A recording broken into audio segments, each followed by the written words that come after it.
Assalamu alaikum wa rahmatullahi wa barakatuh, and welcome to Finding Me in the ITV networks today with a beautiful and dynamic young lady, Qaanitah Hanzo. Qaanitah is a political journalist and she has written an amazing story, or if I may say, she's put together a beautiful collection of thoughts and ideas in her book, The Diary of a Guji Girl, which was initially a blog post. It received substantial amount of viewership, actually more than 2 million hits or reviews on the blog, and it was later then converted into a book. So to talk about that, and of course her journey as a political journalist, I've invited Qaanitah in after much duress, I must say, because she is so busy, but alhamdulillah she made it here, and for that I'd like to say jazakallah and thank you very much. Thank you very much for having me. Okay, so Qaanitah, you're a political journalist and you have been with different media houses. You've been with AN7, with New Age, you're now with the Mail and Guardian, and hopefully something new will be launching soon. Can you tell us a little bit about how you got into the field and what drove you towards the political side of it? I suppose I've always been interested in politics as a young child, but journalism has been something that always had my interest, and I was lucky enough to have a break into journalism at a very young age. Barely into my first year of university, I was able to get into journalism and sort of start getting a feel of what it's like to be a journalist. And it's sort of a bug. Once it bites, it's very difficult to sort of get out of it. And it's been 5 years now since I've been a journalist, and a political reporter at least for the last 3.5 years. And it's been quite an interesting journey, trying to just decipher the world that we live in, but more importantly, just trying to translate what that means for ordinary people. And I think I've always held the sentiment that politics is a really important part of our lives, because political decisions have an inadvertent effect on everyone's lives. And should we ignore that realm of society, you are ignoring a major part of life. Yes. And so, that kind of enthusiasm led me into sort of, becoming a news hound and sort of, covering stories, and then later on trying to investigate my own stories, and then, sort of trying to suss out what really is happening in the political sphere. Okay, so you've gone from radio to writing to television also. Which medium are you most comfortable with now? What do you enjoy the most? I think I'm most comfortable at the moment in weekly print journalism. The excitement of breaking news via broadcast is always exciting. It's always exciting. It's always, your adrenaline is pumping, and it's fantastic. Right.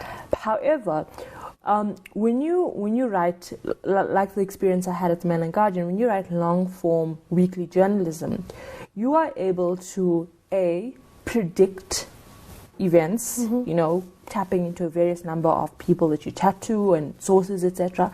But at the same time, you are able to fully comprehend and analyze really what this means for people. So it's very easy to say, President Jacob Zuma has said that he will not pay back the money, for example. And then moving forward, it's like, what does this mean? It means that there's a lack of accountability among the political elite. And so that kind of journalism really entices me at the moment. And also, telling people what's not already there. I think in the age of Twitter, it's very easy for people to just, become a part of the news cycle, because if you see an accident, you can tweet it, or you can put a picture on Facebook, or you could, put it up on a blog somewhere. But sometimes there's so many things happening behind the scenes that ordinary people don't know what's actually happening. And then it takes, journalists to actually go behind the scenes and say, okay, but wait a minute, what does this really mean? Okay, so do you believe then there should be some level of accountability and responsibility from the journalism in terms of ethical projection of the story? I think journalistic ethics is something that will continue to be in the public discourse, and we'll debate about it forever. And different people and interest groups have different ideas of what journalistic ethics should or should not be. And it's very difficult to come up with a holistic approach to say a journalist should do this, a journalist should not do that. And different interest groups have different sensitivities. For example, Hamas came to South Africa on the invitation of the ANC, right? And if you interview Hamas, right, what you learn in journalism school or what you learn in the media sphere is that you have to go and get a balancing voice from the South African Jewish Board of Deputies, right?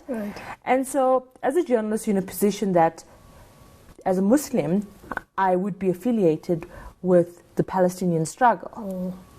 But as a journalist, you would now have to speak to both sides of the conflict. And so you would go to speak to Hamas, and then you would speak to South African Jewish Board of Deputies or the Zionist Federation or the Israeli embassy, and then you are offending people. But if you don't speak to them, it's not a balanced report. It's not a balanced report.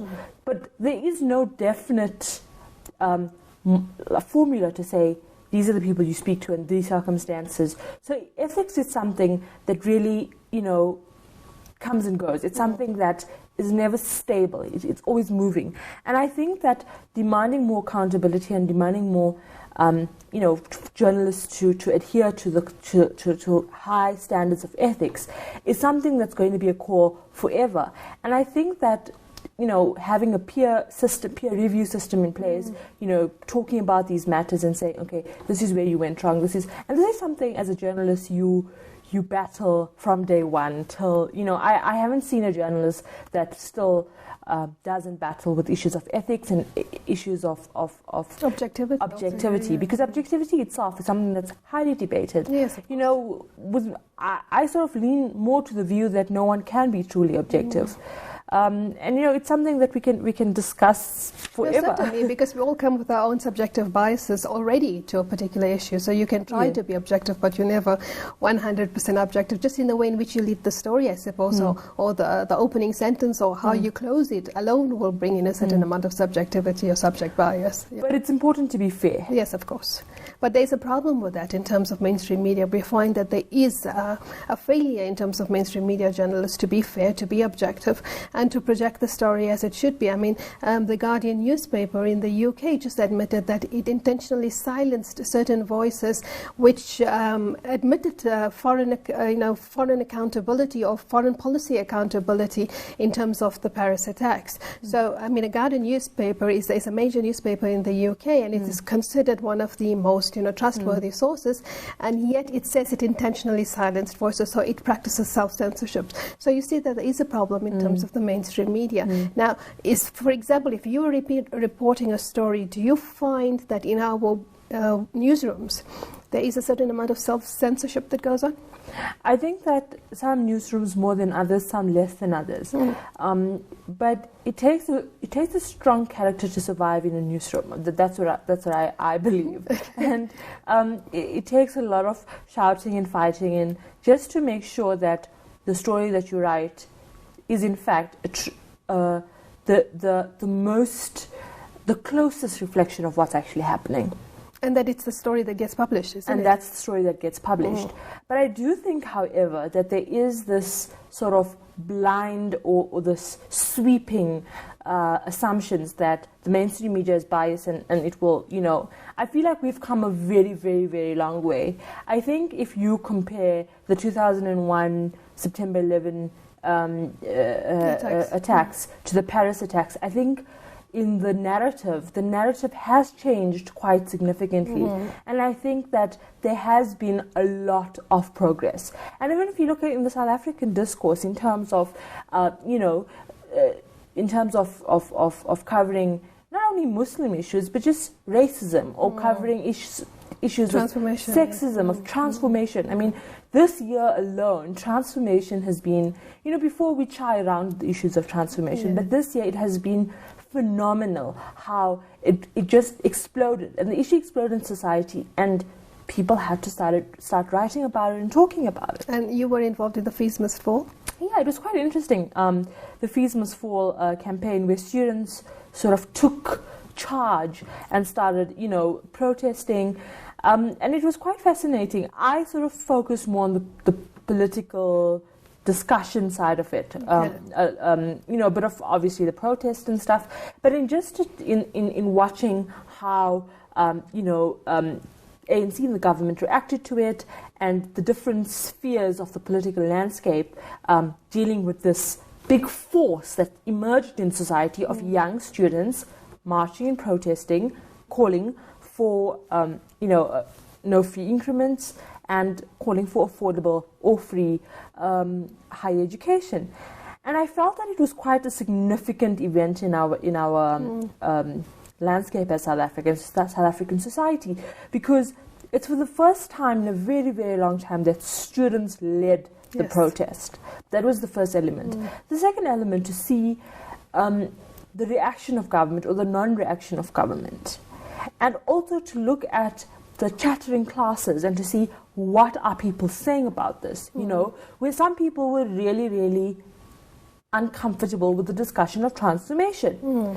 In some elements, you'd hear senior people talking about the fact that, why are students taking on the issue of ending outsourcing?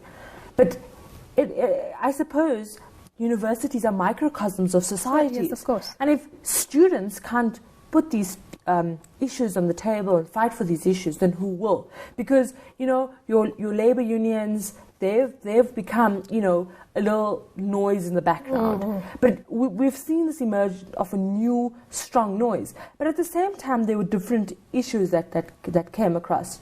Firstly, students at some point became incoherent. Everyone was talking on top of each other. Cross purposes, yeah. Yeah. The second issue, I think, is that people started losing the plot. Focus, yeah. But for me, what I think is the focus and what you think ought to be the focus is, something people, different, yeah. It's different. People have the right to express what they want to express, how they want to express it. And so that was quite fascinating to just watch how this thing unfolded and how government reacted to it, and how universities reacted to it, and how society just sort of dealt with it. And I think from everything that you've just said, it brought to mind the ability of the students to stand up for justice, not only for themselves, but for the workers in the university as well. But we have to go to a break. When we come back, I want you to direct this whole focus and this attention now to the new campaign that's starting, and that is 16 Days of Activism. But we'll see you after the break.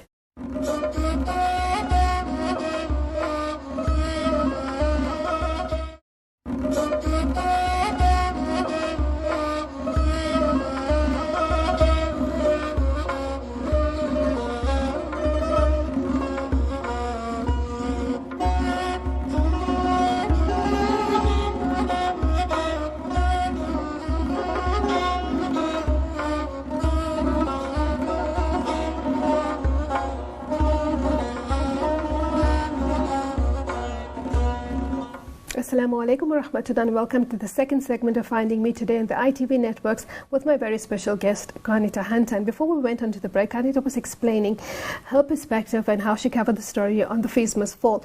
But Qaanitah, I would like to draw your attention now to the new campaign that's starting in South Africa, that has started, and that is on the 16 Days of Activism, and the focus is on violence against women and children.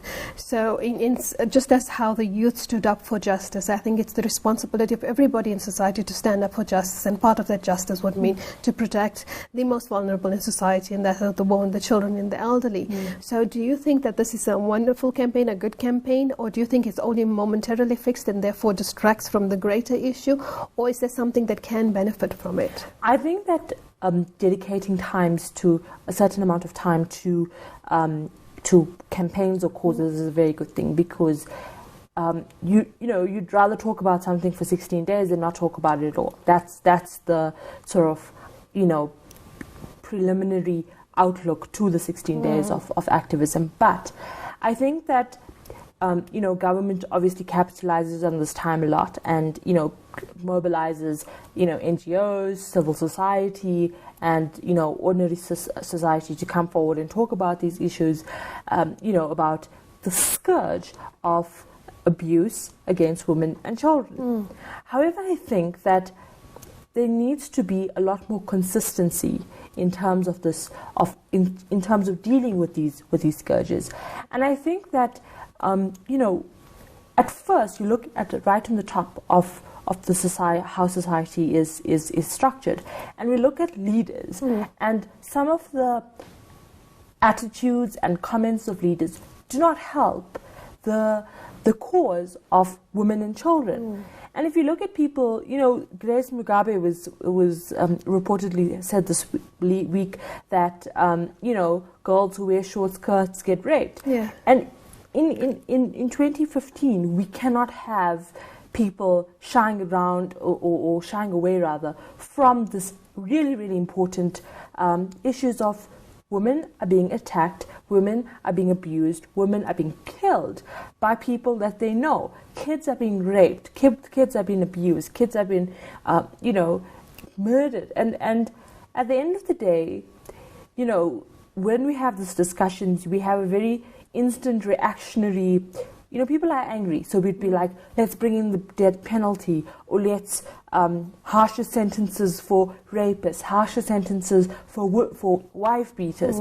But at the end of the day, it boils down to the fabric of society. We are a violent society. And I suppose the 16 days of activism, I think the more important thing that we need to discuss is how do we change the fabric of our society from being an immensely chauvinistic and violent society as well as a patriarchal society, to becoming just a equal society where everyone is equal, number one, and number two, abuse is the exception and not the norm. And it's also about respecting the dignity of the other individual. Just what you spoke about the short skirts, and somebody made a very good comment. He said if that was the case, then why are old people also getting raped? Because older women are also getting raped. They don't walk around in short skirts, which shows that the society is essentially abnormal in terms of the violence that it exhibits. Okay, so from these very, very intense discussions and topics, you then created this blog called The Diary of a Guji Girl, which is far removed from this kind in a sense, because it focuses on daily stereotypical notions of what happens in the lives of ordinary young people, and in this case a Muslim girl, and your protagonist is Amina. And you've written extensively about her thoughts, etc. Got a good amount of hits, 2 million responses or viewers who would sit and read your blog, and you've now turned it into a book. So how did the idea start, and what made you pin down these particular thoughts?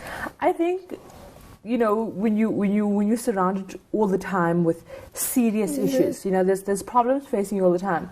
I think I just reached a point in 2013 where I just thought that let's laugh at ourselves and let's talk about ourselves in an effort to just deal with some of these cultural nuances that exist in society and that we take for granted, but in fact need to be spoken about. And so I started writing a very laid-back, relaxed, humorous story about a very plain and ordinary girl, coming from Newcastle to Johannesburg. And initially, the story was just novel. It was just fun. It had no serious meaning to it, until I realized that people started enjoying it, and people started flocking to the blog, and it became really, really popular. And then I realized that I had a bit more of a responsibility to talk about more serious issues, and that's when I tried to bring in issues of racism. So through this character Amina, who's is a very stereotypical Indian affluent Muslim girl from a small town coming to Johannesburg, dealing with her own crises of culture versus religion versus being a teenager, and all of that put together with other cultural nuances like sexism, like racism, like issues like classism, and I think a lot of the book is focused on this character who isn't, if you want to look at the perfect ideal model citizen, she isn't the model citizen because she's classist. She looks down at people. There's a part of the book where she criticizes people, colored people, and she's very derogatory, and people started lashing out at me for perpetuating a stereotype, and I said no, my intention was not to be racist. My intention was to call out racism by projecting this girl as being completely ignorant about the impact of the words. Yes. And it's about holding up a mirror, isn't it? That's basically what the writing does. It's like holding up a mirror and say, hey, hang on, look at it and look at yourself. But it was quite interesting because when I launched the book, there were people that were, lashing out at me at some point to say, you sort of writing, you're holding up this mirror, but who says what the reflections of the mirror is exactly the reflections of, the affluent Indian Muslim society of South Africa? And I said, I don't think I'm that person wanting to portray a particular community in a certain way. I was writing a story. I wrote a story.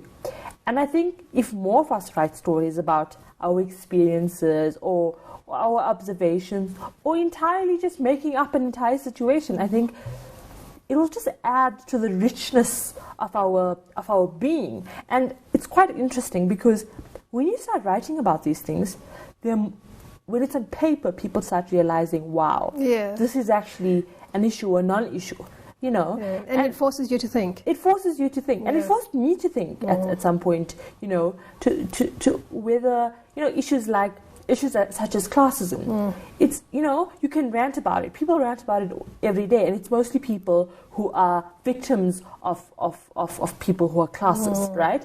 And then, but there hasn't been a complete realization that you cannot say something like, I will never marry an ABC person because he belongs to XYZ class. And, having that realization, not to say, oh, I'm not racist, or I love black people, those kind of sweeping statements don't solve the problem that Islam is a truly non-racial society.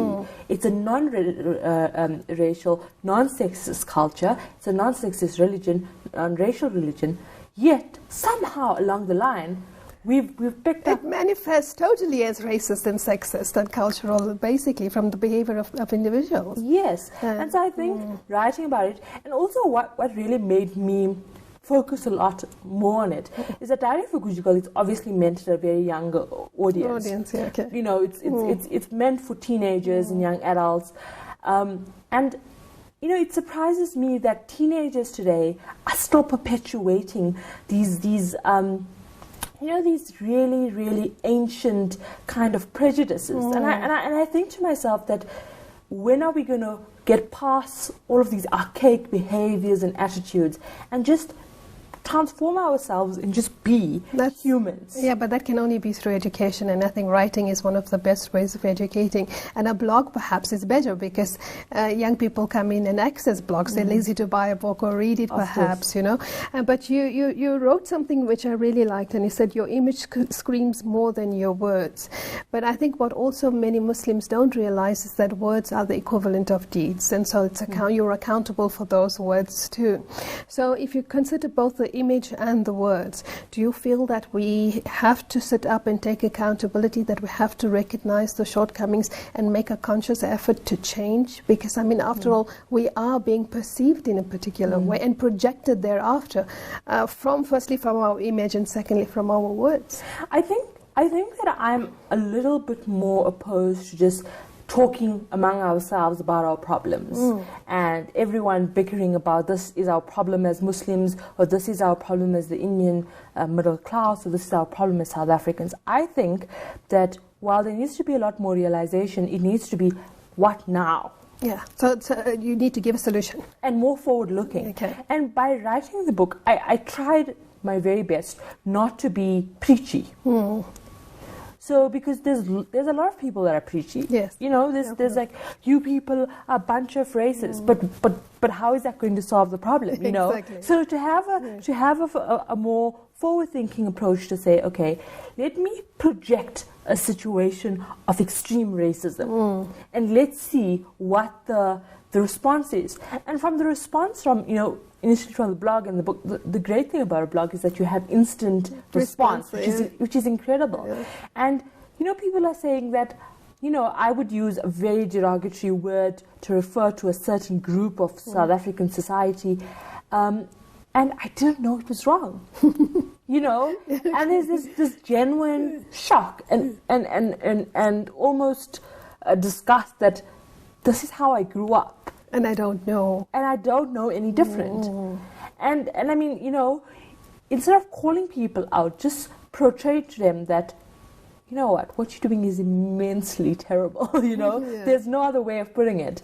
And that's how we sort of get past the you're wrong, and let's try to find a way to be right. And I like that approach, because it's not only about the negatives, but now it's about focusing on something positive, and we should be always, rather than be reactive, we should be proactive, isn't Absolutely. it? We're almost at the end, and I'm curious, you speak about the samosa run. What is that quickly? And then I need you to conclude. A lot of people ask me about that, but there's obviously within the South African Indian society there is this concept of a focus on getting married, especially for young girls. Okay. And the young girls getting married is probably the highest or the biggest achievement she could ever make in her life. Yeah. And so in the book, Amina, the protagonist, is completely focused on getting married.